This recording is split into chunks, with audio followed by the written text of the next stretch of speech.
2024-25 FBLA Data Analysis Team from Cumberland Valley High School. I'm Noor Osman. I'm Eleanor Black. And I'm Faria Ahmed.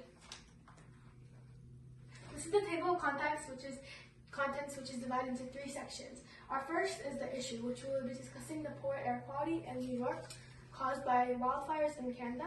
Our second is the evidence, which is just diagnostic data, including our graphs and information. And lastly, our projection, which is our predictive and prescriptive analytics of the poor air pollution.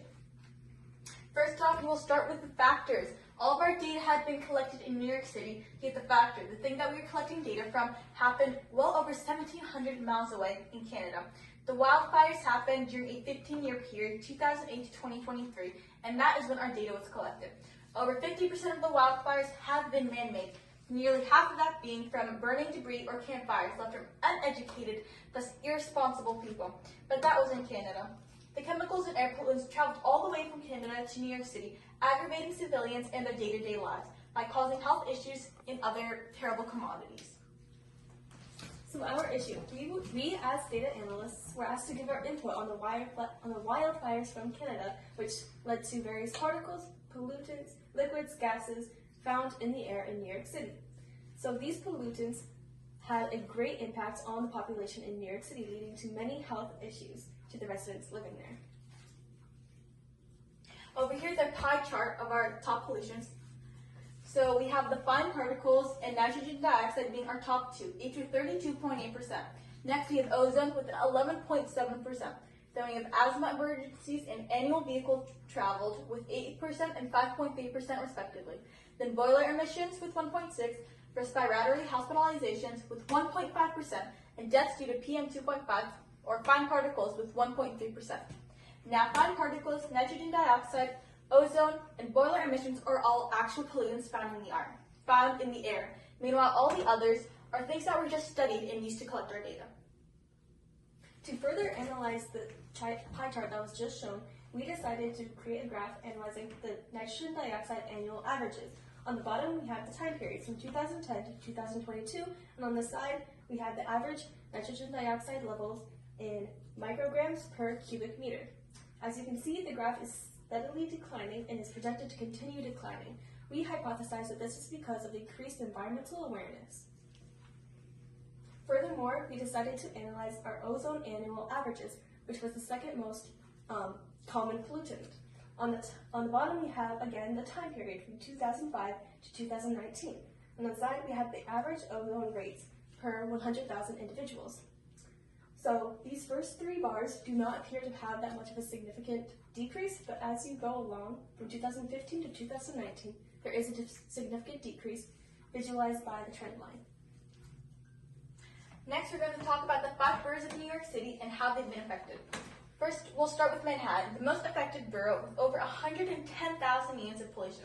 This is because it is the farthest north of all 5 and the closest to Canada, meaning it gets the most direct hits from Canada. Next up, Brooklyn with 100,000 units of pollution. Then Queens with 83,000, Bronx with 73,000, and Staten Island with 32,000 units of pollution.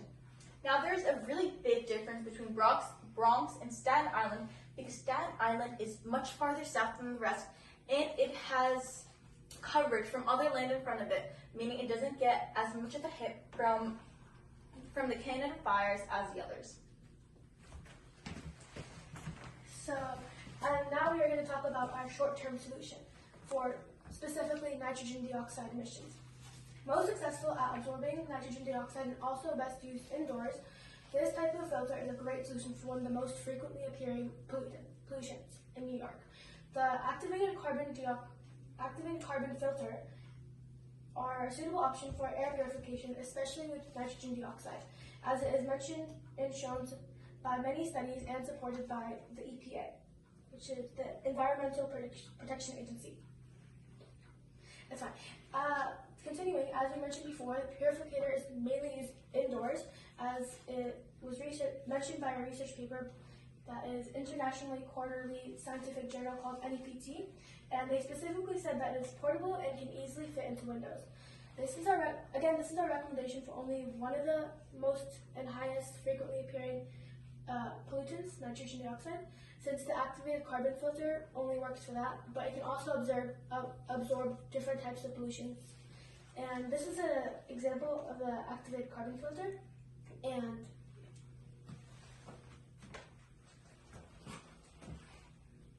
next, we're going to talk about long-term global solutions to wildfires or air pollution in New York City. Despite all the terrible effects of wildfires, there are many applicable long-term solutions that could help pave the way to a no fire, no pollution society. Although there are many solutions, the one with greatest effect could be incorporating wildfire risks into building and infrastructure codes. By doing this, building companies are forced to reduce the risk of wildfires. Doing that, we can overall decrease the chemicals and air pollutants that are floating down from Canada into New York City. In fact, there is already a model plan created by the International Wildfire Urban Interface Code, which has already been implemented in many U.S. states. This is our work cited, and we just like to say thank you.